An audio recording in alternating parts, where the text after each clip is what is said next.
자, 오늘은 우리는 제2의 오네시모다 이런 제목으로 은혜의 시간을 갖고자 합니다. 어떤 교회에도 이런저런 문제 혹은 갈등이 조금씩 있게 마련이죠. 왜냐하면 교회는 용서받은 죄인들의 모임이기 때문입니다. 빌레몬서의 배경이 되는 교회는 골로새에 있는 교회입니다. 어떤 집의 종이 주인의 돈을 훔치고 멀리 도망간 사건이 일어났습니다. 고대 사회의 법률에 따르면 도망친 노예에 대해서는 아주 가혹한 조치가 취해졌습니다. 예를 들면 함무라비 법전에 따르면 도망친 노예는 사형에 처했고 그 노예를 숨겨진 자도 사형에 처했습니다. 이 법률의 메시지는 누구라도 노예가 도망치면 죽는다, 도와주지 말라는 메시지입니다. 그런데 로마의 법률은 조금 관대해서 도망친 노예는 가혹한 체벌이 가해졌지만 그를 도와준 사람에게는 무거운 벌금형이 부과되었습니다.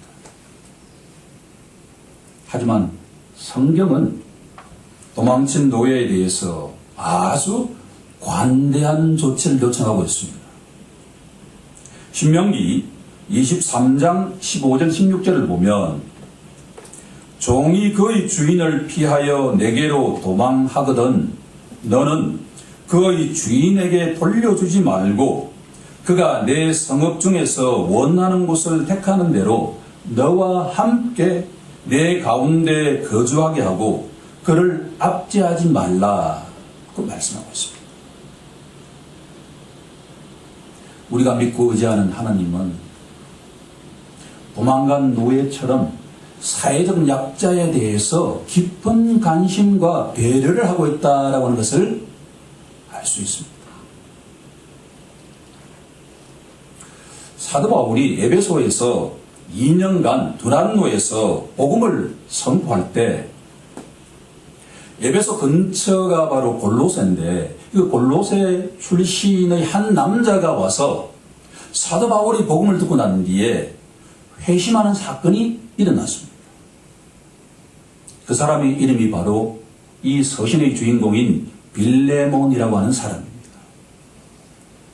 이 사람이 예수님을 인격적으로 만나고 난 뒤에 근본적인 변화가 일어나기 시작했습니다.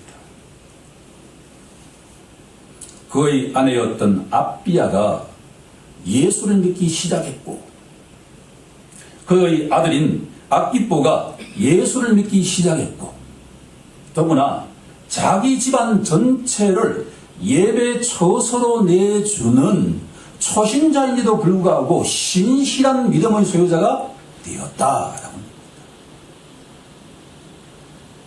흥미롭게도 빌레몬에게 종이 있었는데 그 이름이 바로 오네시모라고 하는 사람인데 이 종이 주인의 돈을 훔친 다음에 도망쳐 버렸습니다.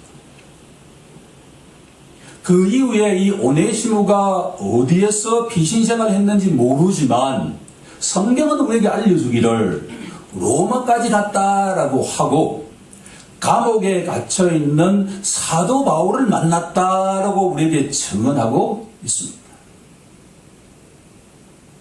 빌레몬서 1장 10절은 이렇게 증언합니다.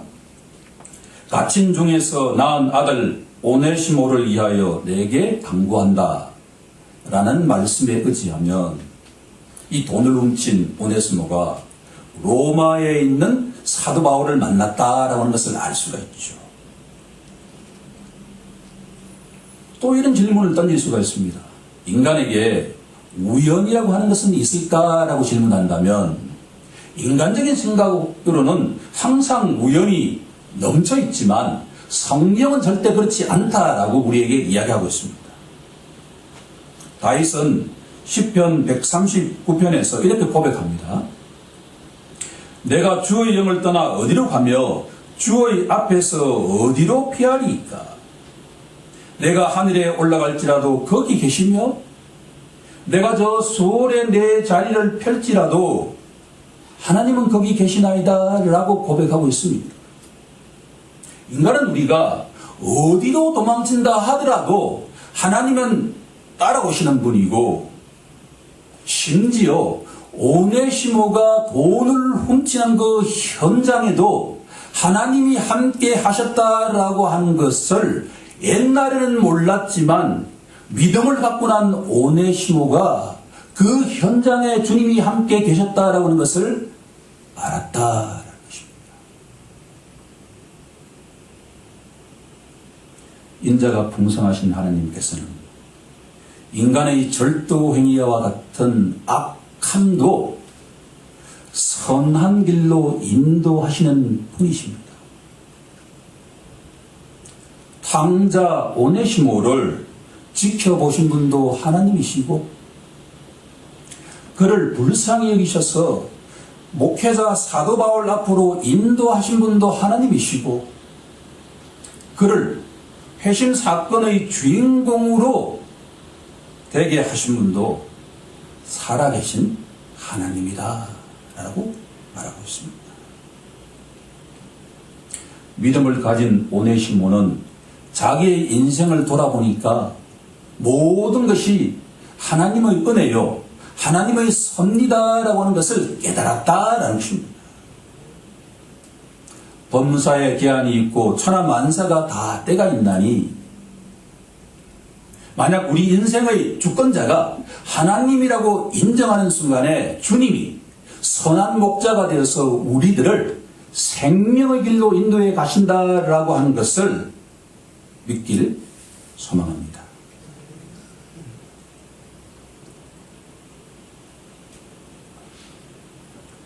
오늘 우리의 관심은 교회 내 갈등을 어떻게 풀면 될까라는 주제가 이 빌레몬서의 저변에 깔려있는 내용입니다. 사도 바울이 일관되게 강조하는 것은 만약 교회가 문제 자체에 집착하면 집착할수록 수렁에 빠지게 된다라고 하는 것을 알려주고 있습니다. 지금부터 우리 모두가 우리가 경험한 교회 문제가 생길 때 우리들은 어떻게 접근하고 있는가를 비교하면 성경과 현실의 교회가 얼마나 갭이 있는지를 알 수 있을 것입니다. 사도 바울은 문제보다도 교회의 본질이 무엇인가에 집중하라라는 것에서 출발하고 있습니다. 문제 해결의 영적 원리 세 가지를 지금부터 하나씩 검토해 보고자 합니다. 교회 내 갈등을 해결하는 첫 번째 원리는 우리가 누구인가를 확인할 필요가 있다라는 것입니다. 첫 번째 갈로의 정답은 누구입니다.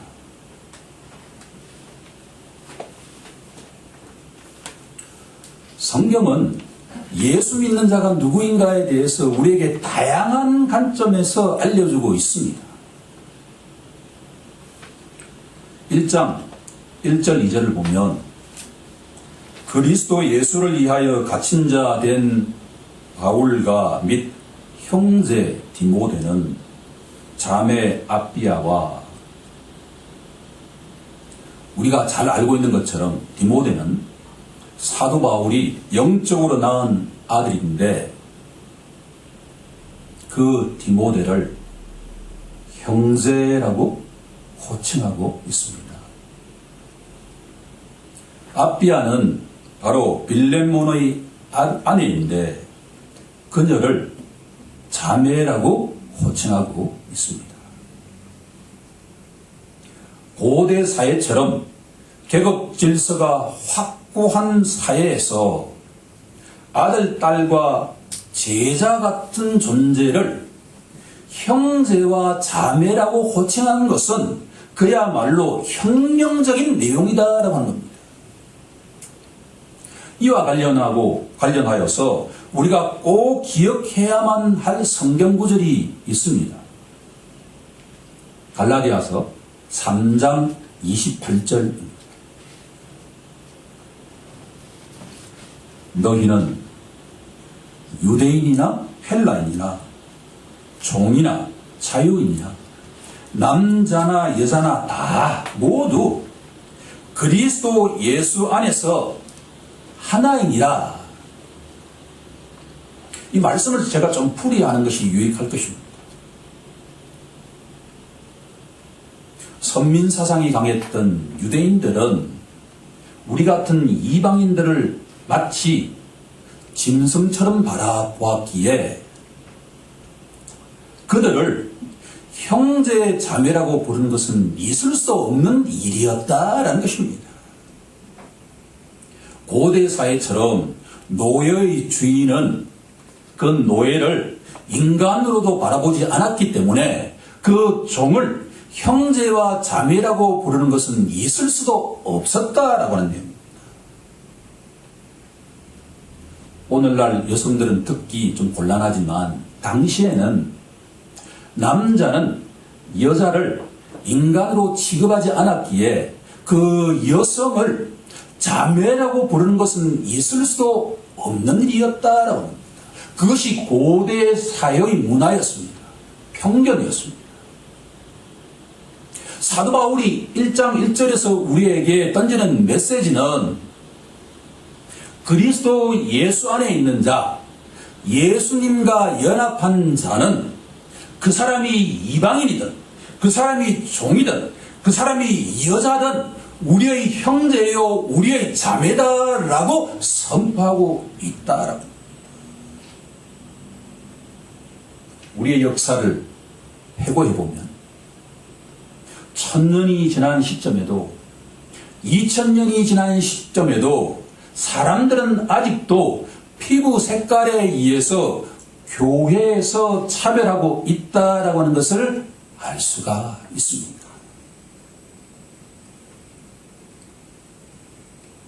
교회가 문제가 생길 때 사도 바울이 가장 먼저 회복하길 바라는 것은 우리는 사회적인 신분에 따라서 나이에 따라서 성에 따라서 차별적이지만 교회 공동체에 오면 모두 한 형제 한 자매다라고 하는 것을 확인하라는 겁니다. 동시에 예수 믿는 자는 그리스도의 동역자입니다. 우리 교회는 매주 금요일마다 동역자를 위한 기도를 하고 있지 않습니까? 하나님께서 때를 맞춰서 우리 교회 비전에 부합하는 동역자를 파송해 주고 계심을 우리가 목격하고 있습니다. 1절 마지막 부분을 보면 사도 바울은 빌레몬을 자신의 동역자라고 호칭하고 있습니다. 우리의 사랑을 받는 동역자인 빌레몬. 동역자는 교회의 머리 대신 예수님께서 각 교회에 파송한 일꾼입니다. 고린도전서 4장 1절은 이렇게 선포합니다. 사람이 마땅히 우리를 그리스도의 일꾼이요 하나님의 비밀을 맡은 자로 여길지어다. 교회의 모든 성도들은 하나님의 비밀을 맡은 동역자라고 하는 것을 기억하길 간절히 소망합니다. 동시에 예수 믿는 자는 그리스도의 군사입니다. 2절을 보시면 빌레몬의 아들 아키뽀를 향해서 우리와 함께 병사가 된 아키뽀라고 호칭하고 있습니다. 예수 믿는 자들은 그 누구라도 그리스도의 영적 군사인 줄로 믿습니다. 에베소서 6장 11절은 우리가 잘 알고 있는 것처럼 마귀의 관계를 능히 대적하기 위하여 하나님의 전신갑주를 입고 나아가야 할 그리스도의 군사라고 분명하게 선포하고 있습니다. 교회 내 갈등을 해결하기 위한 첫 번째 원리는 예수 믿는 자는 모두 그리스도의 한 형제요, 한 동역자요, 한 군사다고 하는 것을 인정하라라고 하는 겁니다. 우리 모두 그렇게 되길 간절히 소망합니다.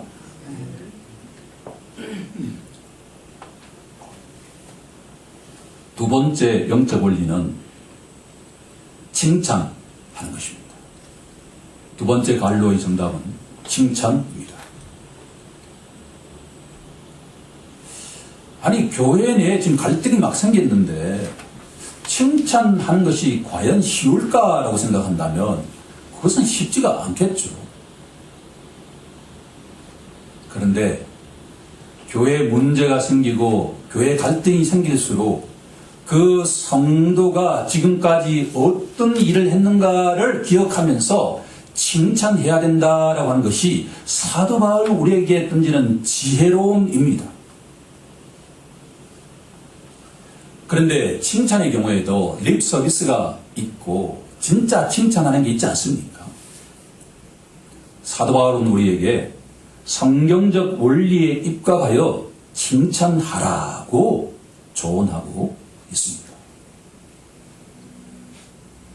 그러면 교회 공동체를 지배하는 원리가 무엇일까라고 질문한다면 두 가지의 원리가 있다라고 합니다.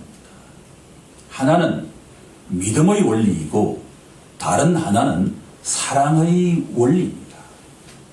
곧 교회 공동체를 움직이는 원리는 믿음과 사랑이다 하고 정리할 수가 있습니다. 우리 다 함께 빌레몬서 1장 5절을 합독해 보도록 하겠습니다. 시작. 주 예수와 및 모든 성도에 대한 내 사랑과 믿음이 있음을 들음이니. 여기서 우리는 교회를 움직이는 원리가 믿음이라고 하는 것을 알 수가 있습니다. 주 예수를 믿어라. 그리하면 너와 네 집이 구원을 받으리라. 믿음이 없이는 절대로 하나님을 기쁘시게 할 수가 없다. 교회 공동체를 움직이는 근본적인 원리는 처음도 믿음이요 나중도 믿음인 줄로 믿습니다. 오직 믿음만이 우리가 한 형제 자매요, 한 동역자요, 한 군사가 되게 하는 원리인 줄로 믿습니다. 두 번째 교회를 움직이는 원리는 사랑의 원리입니다. 사랑의 원천이 무엇일까라고 질문한다면 사도 바울은 믿음이다, 신앙이다 라고 답하고 있습니다. 왜냐하면 우리의 신앙생활이라고 하는 것은 그 누구라도 주님과 만나서 인격적인 교제하는 것 이상도 이하도 아니기 때문입니다. 그러면 날마다 예수님과 인격적인 교제를 한다는 것이 무엇을 의미할까라고 한다면 주님의 사랑을 날마다 듬뿍듬뿍 받는 생활을 한다라는 겁니다. 신앙생활은 주님의 사랑을 받는 행위입니다. 복음서를 보게 되면 내 이웃을 내 몸과 같이 사랑하라 하는 말씀이 핵심 율법이라고 말씀하지 않습니까? 그런데 내가 어떻게 다른 형제와 자매를 사랑할 수 있을까? 그것은 아주 간단한 답이 날마다 예수님의 사랑을 풍성하게 받는 자만이 줄 수가 있다라고 합니다. 그것을 사도 바울은 믿음의 교제다라고 이야기하고 있습니다. 여기서 말하는 교제라고 하는 것은 봉사인데 우리가 교회에 봉사해야 되지 않겠습니까? 그것도 자발적으로. 그런데 어떻게 봉사할 수 있을까? 그 봉사의 원천은 무엇인가 하니 바로 믿음에서 비롯된다라고 합니다. 예수님을 믿고 의지한다는 이야기는 날마다 예수님의 그 풍성한 사랑을 받는다는 것이고, 그 사랑을 받은 자만이 타인에게 사랑을 풍성하게 줄 수 있는 자가 될 수 있다라고 합니다.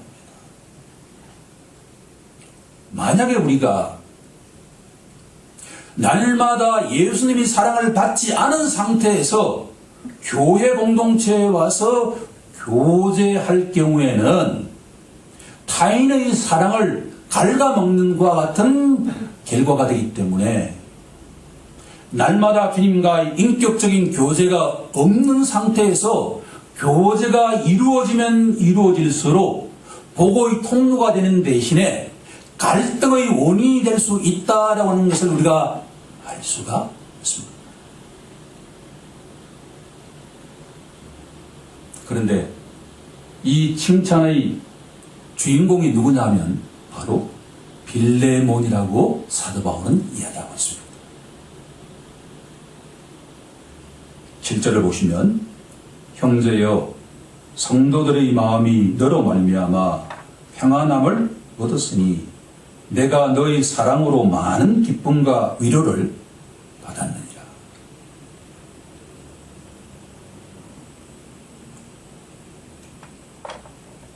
6절과 7절 말씀을 가만히 적용해 보면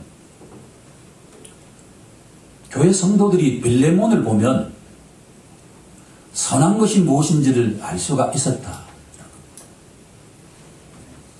교회 성도들이 빌레몬을 보면 예수님이 어떤 분이신가라고 하는 것을 알 수가 있었다. 교회 성도들이 빌레몬을 보면 성도들의 마음이 자연스럽게 평강이 왔다는 겁니다. 마지막으로 목회자인 사도 바울이 보기에도 빌레몬이라고 하는 친구를 기도로 떠올리게 되면 자기 마음속에 기쁨이 충만해졌고 엄청난 위로를 받았다라고 하는 것이 바로 6절과 7절에 나와 있는 빌레몬이 왜 칭찬을 받아야 되는가에 대한 내용이다. 이 시간 간절히 소망하는 것은 나중된 자 빌레몬처럼 우리도 믿음의 교제를 통해서 칭찬받는 자가 되길 간절히 소망합니다. 자, 이제 세 번째로 가장 중요한 내용입니다. 교회 내 갈등을 해결하는 마지막 원리는 호소하는 것입니다. 마지막 갈로의 정답은 호소입니다.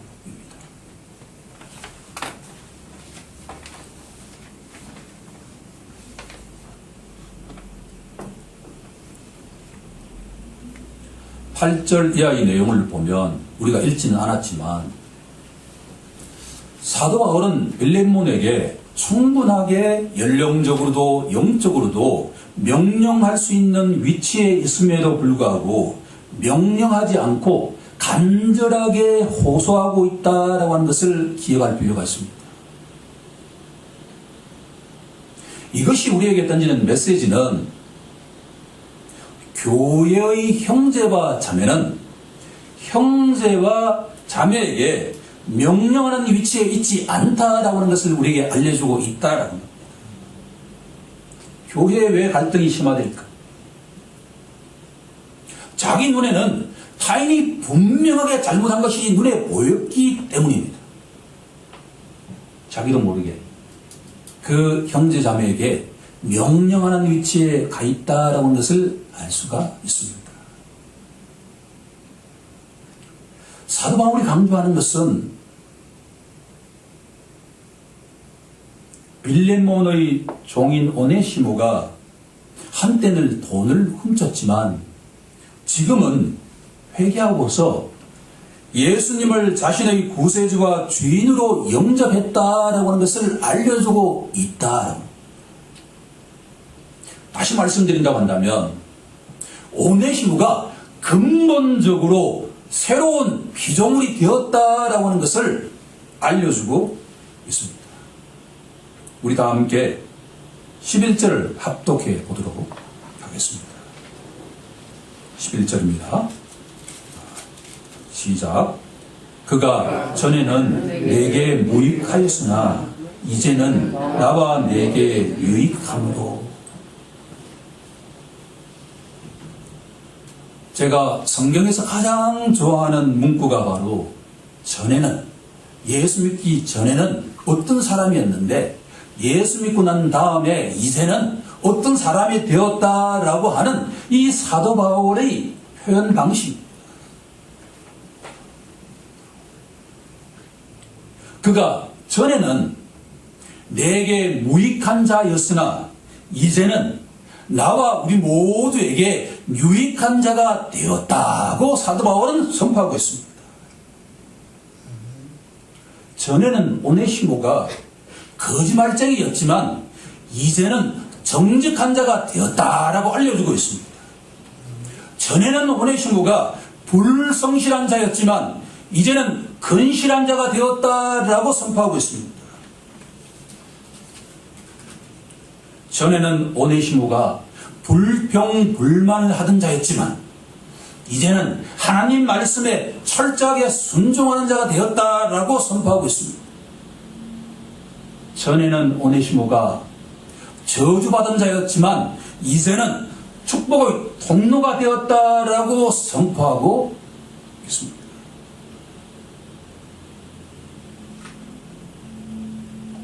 사도 바울이 빌레몬에게 호소하고 있는 첫 번째 내용은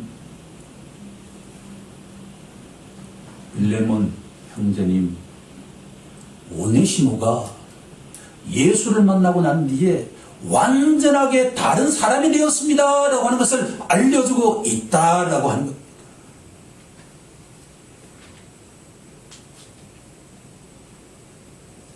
바로 그 탕자가 하나님에 의해서 십자가 보혈로 영접받은 자가 되었다라고 하는 것을 알려주고 있다라고 합니다.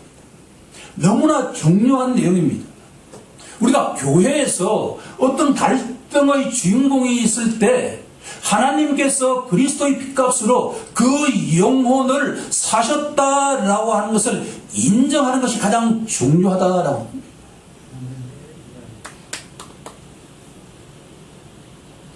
두 번째로 사도 바울이 호소하고 있는 것은 이 본문에는 나오지 않지만 예수님의 말씀을 떠올리게 하는 내용이 있다. 마태복음 18장 21절 이하에 가면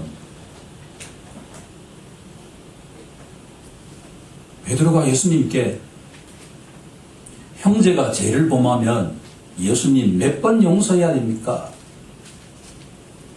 7번까지 하면 되겠습니까? 라고 질문하자 예수님께서 7번뿐 아니라 7번을 70번까지 용서해라고 말씀하십니다. 이것은 490번 용서하라는 것이 아니라 형제가 회개하면 그 형제를 몇 번이라도 용서하라는 말씀입니다. 만약 이 내용이 여기서 그친다고 한다면 이 말씀은 단순히 이례적인 청량음조에 그치겠지만 예수님께서는 그 이유를 분명하게 알려주고 계십니다. 어느 나라에 10,000달란트 빚진 자가 있었는데 임금이 그 친구에게 10,000달란트의 빚을 갚으라고 이야기하자 자신과 모든 가족들이 나서서 예 주인님, 임금님, 제가 그 빚을 갚겠습니다 라고 이야기하고서 빚을 갚기 시작합니다. 이 말씀을 묵상하면서 우리 인간들은 10,000달란트의 빚이 어느 정도인지 알지를 못합니다. 무슨 말씀이냐 그러면 고대 법전에 따르면 10,000달란트의 빚을 진 사람은 사형에 처해져야 된다라고 합니다. 그런데 그 사형에 처해진다는 것이 무슨 내용인지 잘 모릅니다. 예를 들면 이렇게 한번 설명해 보도록 하겠습니다. 지옥은 우리가 지옥에 있으면 그 고통이 어느 정도일까를 알 수가 없습니다. 그런데 제가 50견을 한번 왼쪽 오른쪽 알아본 적이 있는데, 유럽에서 한창 운전을 하면서 여행을 하고 있는데 독일에서 아마 에스카텔레터를 타고 올라가는데 이게 균형이 조금 비틀어졌는데 제가 소리를 지르면서 쓰러져 버렸습니다. 50견이라고 하는 것이 그 정도로 당하는 자에게는 고통스러울 수가 있습니다. 그러면 하나님께서 왜 그 순간에 나를 그렇게 몰아가셨을까라고 질문한다면, 만약에 여기서 말한 10,000달란트의 빚이라고 하는 것이 영원히 그런 고통을 당한다라고 한다면 내가 조금이라도 이해할 수 있지 않는가? 내가 지금까지 가장 힘들었던 순간을 한번 떠올려 보십시오. 그 순간이 영원히 지속되는 것이 지옥이라고 한다 그러면, 과연 여러분들이라고 한다면 그 지옥에 가고 싶냐라고 질문한다면 절대로 안 가고 싶다고 답할 것이다. 10,000달란트의 빚을 갚고자 하는 그 영혼이 너무나 불쌍해서 이 임금이 긍휼히 여기셔서 너에게 지금부터 그 빚을 완전하게 없는 걸로 청산해 주겠다라고 선포하신 다음에 그 친구를 방면해 주었습니다. 그런데 추록한 이 사람이 이웃 사람 가운데 100데나리온의 빚을 진 사람에게 빚을 갚으라고 이야기를 한 다음에 그 말 자체가 틀린 것은 아니지 않습니까? 그런데 그 사람에게 욕을 하고 폭행을 하고 심지어 감옥에 가두는 사건이 일어났습니다. 이 모든 것을 아신 하나님께서 그 10,000달란트 빚을 탕감받은 사람에게 이렇게 말씀하십니다. 내가 너를 불쌍히 여김과 같이 너도 내 동료를 불쌍히 여김이 마땅치 아니하냐. 마태복음 18장 33절 말씀입니다.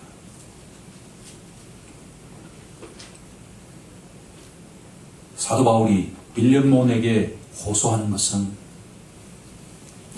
형제님이나 나나 예수님이 말씀하신 10,000달란트 빚을 탕감받은 자가 아닙니까? 그러면 100데나리온 빚을 진 바로 오네시모를 용서하는 것이 바람직하지 않겠습니까? 라고 설득하고 호소하고 있다.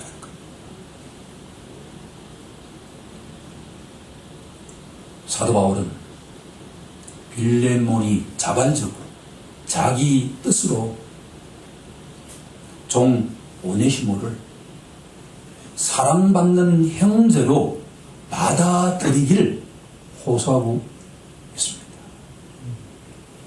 이것이 바로 교회가 갈등이 일어났을 때 그 갈등을 해결하는 영적 원리입니다. 이제 말씀을 정리해 보고자 합니다. 이 말씀을 묵상하면 묵상할수록 여기 모인 우리 모두는 한 사람도 예외 없이 제2, 제3의 오네시모다라는 생각이 들었습니다. 우리 또한 오네시모처럼 한때는 주인의 재물을 훔치고 멀리 그 주인으로부터 도망친 탕자였다라고 고백하는 것이 바로 그리스도인이 고백이 아니겠습니까? 고대 법률에 따르면 우리는 마땅히 죽음에 처해져야 함에도 불구하고 우리가 이렇게 멀쩡히 살아있는 것은 전적으로 하나님의 은혜가 아니고서는, 하나님의 섭리가 아니고서는 설명할 길이 있겠습니까? 라고 사도 바울은 우리에게 질문하고 있습니다. 전에는 우리가 속이는 자였지만 이제는 정직한 자가 되었다라고 하는 것을 믿느냐라고 질문하고 있습니다. 전에는 우리가 입만 열면 불평불만하는 자였지만 이제는 하나님 말씀에 순종하는 자가 되었다라고 하는 것을 믿느냐라고 질문하고 있습니다. 전에는 우리가 저주받은 자였지만 이제는 축복의 통로가 되었다라고 하는 것을 믿느냐라고 질문하고 있습니다. 예수 믿는 자는 이 질문에 아멘으로 화답하는 자인 줄로 믿습니다. 전에는 우리가 오네시모와 같은 자였지만 이제는 우리가 빌레몬과 같은 자가 되었다라고 하는 것을 믿는 자가 바로 성도인 줄로 믿습니다. 우리 모두 만달란트 빚을 용서받은 자로서 타인의 허물과 죄를 용서하는 자가 되기 우리 주 예수 그리스도 이름으로 간절히 축원합니다. 아멘.